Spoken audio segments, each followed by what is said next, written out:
Salut à tous et bienvenue sur ce nouvel épisode de Mange ton manga. J'espère que vous avez faim parce qu'on passe à table.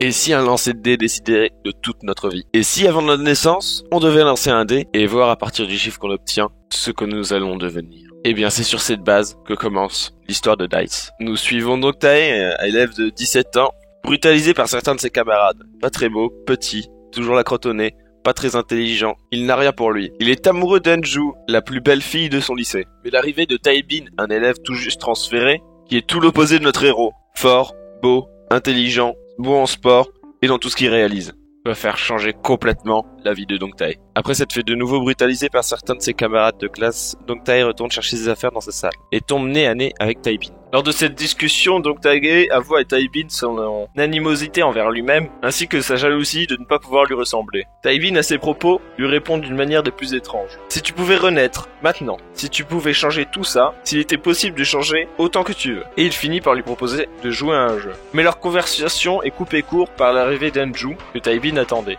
Dongtae décide de poursuivre Taebin et Enju dans leur rendez-vous, mais après avoir reçu un message étrange, Taebin se sépare d'Enju.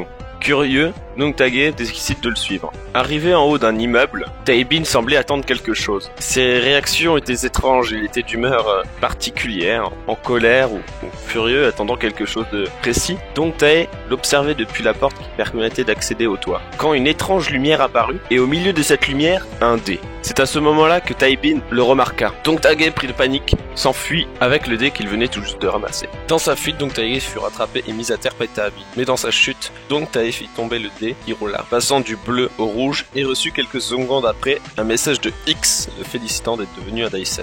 Mais arrêtons-nous quelques instants pour présenter X. Personne ne l'a jamais vu. Il peut faire apparaître des dés dont je vais vous expliquer l'utilité juste après. Et peut voir et entendre tout ce que vous faites quand vous avez un dé en votre possession. X semble être une sorte de dieu ou de game master comme il préfère être nommé, qui peut donner des quêtes et discuter avec toute personne étant devenu un Dicer. Si la quête est réussie, le Dicer reçoit des dés en récompense.